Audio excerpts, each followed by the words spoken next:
Nova's Kitchen, the art of cooking.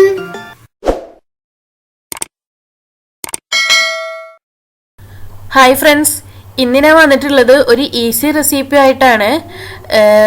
മക്കളൊക്കെ വല്ലാതെ വാശി പിടിക്കുന്ന സമയത്ത് അല്ലെങ്കിൽ പെട്ടെന്നൊക്കെ ഒരു ഗസ്റ്റ് വരിക എന്നൊക്കെ അറിഞ്ഞാൽ ആ ഗസ്റ്റിനെ നല്ല സ്റ്റാൻഡേർഡ് ആയിട്ട് തന്നെ നമുക്ക് ട്രീറ്റ് ചെയ്യാൻ പറ്റും. അതുപോലെ മക്കൾക്കൊക്കെ മക്കളെ കണ്ണിൽ പൊടിയിടാൻ പറയില്ലേ, അങ്ങനെയൊക്കെ നമുക്ക് ഉണ്ടാക്കിയെടുക്കാൻ പറ്റുന്ന ഒരു റെസിപ്പി ആയിട്ടാണ്. അപ്പോൾ ഒന്ന് ട്രൈ ചെയ്ത് നോക്കുക, എന്നിട്ട് ഫീഡ്ബാക്ക് അറിയിക്കുക. അപ്പോൾ ശരി, നമുക്ക് വീഡിയോയിലോട്ട് പോകാം. ആദ്യം നമുക്ക് ആവശ്യം കുറച്ച് ബ്രെഡാണ്. ബ്രെഡ് നമുക്ക് ഈ സൈഡൊക്കെ ഒന്ന് കട്ട് ചെയ്തെടുക്കാം കേട്ടോ. അപ്പൊ ഞാൻ ഇങ്ങനെ ഒരു ഇതിൽ 5-6 സ്ലൈസ് ആണ് വെക്കുന്നത്. അപ്പോൾ ഇങ്ങനെ സൈഡൊക്കെ ഒന്ന് കട്ട് ചെയ്ത് മാറ്റുക. സൈഡ് നമുക്ക് വേണ്ട കേട്ടോ, അതൊരു കട്ടിപ്പായിരിക്കും. ഇത് ഒഴിവാക്കൊന്നും വേണ്ട, ബ്രെഡ് ക്രംസ് ആയിട്ട് യൂസ് ചെയ്യാം. അപ്പൊ എടുത്ത് വെക്കുക. അപ്പൊ ഇതാട്ടോ, ഞാൻ അങ്ങനെ കുറച്ച് ബ്രെഡിന്റെ സൈഡൊക്കെ ഒന്ന് കട്ട് ചെയ്ത് മാറ്റി. അപ്പോൾ ഇനി അടുത്തതായിട്ട് നമുക്ക് എന്ത് ചെയ്യാനുള്ള വെച്ചെങ്കിൽ ഒരു ബ്രെഡ് സ്ലൈസ് എടുക്കുക. എന്നിട്ട് ഞാനിവിടെ ഒരു ബൂസ്റ്റിന്റെ ഒരു സിറപ്പ് ഉണ്ടാക്കി വെച്ചിട്ടുണ്ട്. അത് എങ്ങനെ ഉണ്ടാക്കി വെച്ചെങ്കിൽ 3 ടീസ്പൂണ് ബൂസ്റ്റ് പൗഡർക്ക് 1 ടേബിൾ സ്പൂൺ നല്ല ചൂട് വെള്ളം ഒഴിച്ചിട്ട് നന്നായിട്ടൊന്ന് മിക്സ് ചെയ്തു. അതിനുശേഷം ഒരു 1/4 കപ്പ് ഷുഗർ സിറപ്പ് ഒന്ന് ഒഴിച്ചെടുത്തതാണ്. ഇനി ഇത് നമുക്ക് ഈ ബൂസ്റ്റിന്റെ സിറപ്പ് വെച്ചിട്ട് നിങ്ങൾക്കൊന്ന് ബൂസ്റ്റ് സിറപ്പ് തന്നെ വേണമെന്നൊന്നുമില്ല. കോഫി സിറപ്പ് ആകാം, അല്ലെങ്കിൽ സാധാ ഷുഗർ സിറപ്പ് തന്നെ മതി. അപ്പൊ ഇതാട്ടോ, ഇവിടെ ഒന്ന് വെറ്റ് ചെയ്തെടുത്തിട്ടുണ്ട്. ഇനി നമുക്ക് പേസ്ട്രി പോലെ ഞാനിവിടെ കുറച്ച് വിപ്പിംഗ് ക്രീം 2 സെക്ഷനായിട്ട് ബീറ്റ് ചെയ്ത് വെച്ചിട്ടുണ്ട്.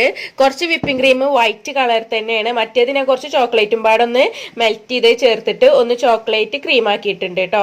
ചോക്ലേറ്റ് ക്രീം കാക്കാൻ ഒരുവിധം എല്ലാവർക്കും അറിയുന്ന വിശ്വസിക്കുന്നത് ഒന്നുമില്ല. വിപ്പിംഗ് ക്രീം ബീറ്റ് ചെയ്യുക, അതിക്ക് 2 ടേബിൾ സ്പൂൺ ഒന്ന് ചോക്ലേറ്റ് മെൽറ്റ് ചെയ്തത് ഒന്ന് ഒഴിച്ചു കൊടുക്കുക. പിന്നെ വേണമെങ്കിൽ കുറച്ച് കൊക്കോ പൗഡറും കൂടെ ചേർത്ത് കൊടുക്കാം. അപ്പൊ ഇതാ, ഞാൻ ഇവിടെ കുറച്ച് ക്രീം ഇതിന്റെ മുകളിൽ കൂടി ഒന്ന് സ്പ്രെഡ് ചെയ്തിട്ടുണ്ട്. ഒരുപാട് കട്ടിയിലൊന്നും വേണ്ട, വളരെ കട്ടി കുറച്ചിട്ട് മതി. നമ്മൾ പേസ്ട്രി മോഡലിലാണ് ചെയ്തെടുക്കുന്നത്. അപ്പൊ ഇനി അടുത്ത ലെയർ വെക്കുക. നമുക്ക് ബൂസ്റ്റിന്റെ സിറപ്പ് വെച്ചിട്ട് ഒന്ന് വെറ്റ് ചെയ്തെടുക്കാം. ഇനി അടുത്തത് ഞാൻ പറഞ്ഞ പോലെ ചോക്ലേറ്റ് ക്രീം ആട്ടോ ചേർത്ത് കൊടുക്കുന്നത്. ഇനി നമുക്ക് ഇതാ ചോക്ലേറ്റ് ക്രീം ഒന്ന് സ്പ്രെഡ് ചെയ്തിട്ടുണ്ട്. ഇനി നമുക്ക് വീണ്ടും അടുത്ത ലെയർ വെച്ചെടുക്കാം. ബൂസ്റ്റ് സിറപ്പ് ഒന്ന് വെച്ച് ചെയ്ത് കൊടുക്കാം. ഇനി നമുക്ക് സാധാ വൈറ്റ് ക്രീം ആട്ടോ ചേർത്ത് കൊടുക്കാനുള്ളത്. അങ്ങനെ അങ്ങോട്ടും ഇങ്ങോട്ടും മാറ്റി മാറ്റി വെച്ചു കൊടുക്കുക. ഇത് ഏറ്റവും മുകളിലത്തെ ലെയർ ആണ്. 6 ലെയർ ഞാൻ വെച്ചെടുത്തിട്ടുണ്ട്.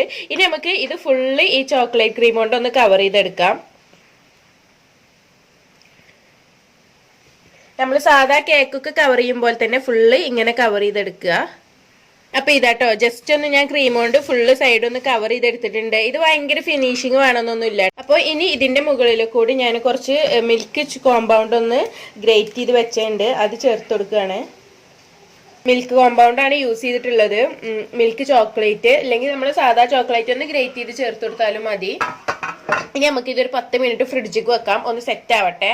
അപ്പൊ ഇതാട്ടോ, ഒരു 10 മിനിറ്റ് ഫ്രിഡ്ജിൽ വെച്ചിട്ടുണ്ട്. ഇനി നമുക്ക് ഇത് കട്ട് ചെയ്യാം. ഒരു പേസ്ട്രി മോഡൽ തന്നെ കേട്ടോ ഇത് കട്ട് ചെയ്യും ചെയ്യേണ്ടത്.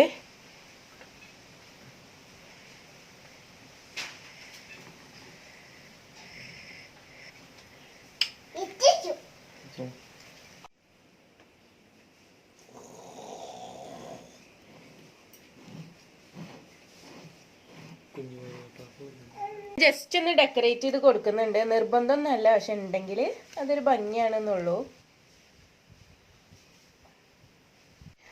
അപ്പോൾ എല്ലാവരും ഒന്ന് ട്രൈ ചെയ്ത് നോക്കുക. നമുക്ക് പെട്ടെന്ന് റെഡിയാക്കാൻ പറ്റും. ഗസ്റ്റ് ഒക്കെ വരുമ്പോൾ പെട്ടെന്ന് ആവാം. ബേക്കിങ്ങിനൊന്നും നിൽക്കണ്ട. ബ്രെഡും വിപ്പിംഗ് ക്രീമും ഉണ്ടെങ്കിൽ പെട്ടെന്ന് റെഡിയാക്കാൻ പറ്റും കേട്ടോ. അപ്പോൾ ട്രൈ ചെയ്ത് നോക്കിയിട്ട് ഫീഡ്ബാക്ക് അറിയിക്കുക. വീഡിയോ ഇഷ്ടപ്പെട്ടെങ്കിൽ ലൈക്ക് ചെയ്യുക, ഫ്രണ്ട്സിനും കസിൻസിനൊക്കെ ഒന്ന് ഷെയർ ചെയ്യുക കേട്ടോ. അപ്പോൾ ശരി, താങ്ക്